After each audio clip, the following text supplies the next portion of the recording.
Am I the butthole for telling an employee she can choose between demotion or termination? Reposted with mod approval. Original post. Peggy reached out to me yesterday, apologized, and asked if we could meet for lunch. We met up, and the first thing she did was apologize again for the no call/no show, and also for her reaction to my response. She admitted that she knows I'm not sexist or ableist. I don't know if I spelled that right. There's a red line under it. And explained that she was lashing out due to her mental state. I accepted her apology and offered one of my own, both for giving her too much responsibility too quickly and also for reacting out of emotion. She explained to me that she had a major issue on Monday, and without getting into too much detail, I'll just say that it was the anniversary of a bad thing. She's taking all of her accumulated PTO, 9 weeks, and we've agreed that going forward, I'm not going to put her on the schedule on that day ever again. She's admitted that she's not up to the role of manager.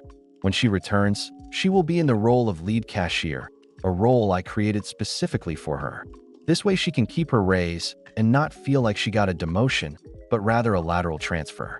I've also let her know that if she ever feels like she's up to more responsibility, she can let me know, and I'll put her right back on track for the manager spot.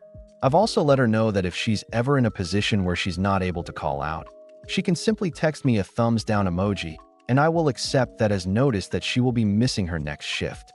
She's agreed that will be okay, even when she's out of spoons. I appreciate all of the 6,000 comments my post got, even the ones calling me TA. Thank you all very much. I want to specifically address the folks who explained spoon theory to me, as well as those who commented about Peter Principle.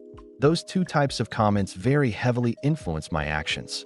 I was able to better understand both her issue and my own failures as a leader because of those comments.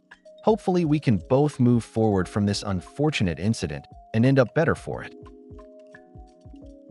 Am I the butthole for silently getting up and walking out of the restaurant during NY dinner after I was told to pay for everyone at the table, my in-laws?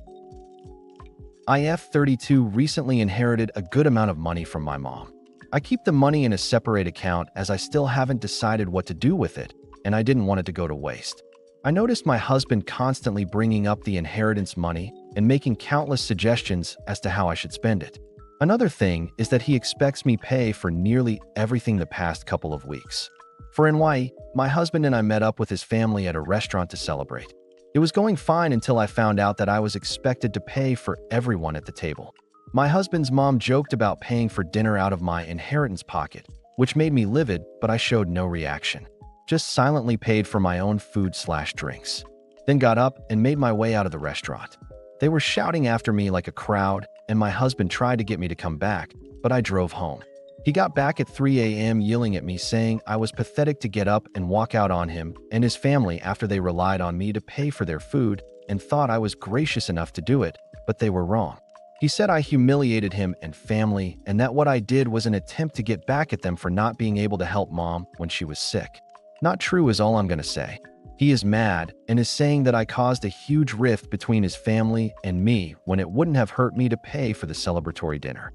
Am I the butthole? Update: Am I the butthole for not sharing my medical history before being pranked? Link to original post. Hey, I had a few folks message me over the last couple of months, the latest tonight. It touches me that so many of you still message me to see if things are going well, so I wanted to update people en masse. Life is going phenomenally. I asked the friend group, and have since been kicking butt. I realized that if my close friend group was consistently putting me down or taking advantage of me, who else could be? The biggest answer was myself. I stopped doing things I enjoyed to invest in people that took joy in hurting me. Turns out it went so much deeper than gaslighting. I got 2 new hobbies, woodworking and brewing. I absolutely love them both, and have made friends in those communities.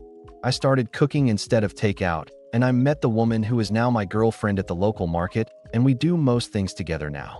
I realized my job had been taking a huge advantage over me. I worked significantly harder and longer hours for less pay than the employees under me. After I transitioned to taking better care of myself, I successfully created a resume that outlined my successes, recognizing those successes took quite a bit of effort, and got a new job in higher management for significantly more pay. I'm also going to buy a house this December with a yard for my dog and I. Nothing big, Just a nice one bedroom with a large yard for my buddy and I to play fetch in. So thanks, Reddit. Oh, you won. Never would have made life improvement if it weren't for an external force.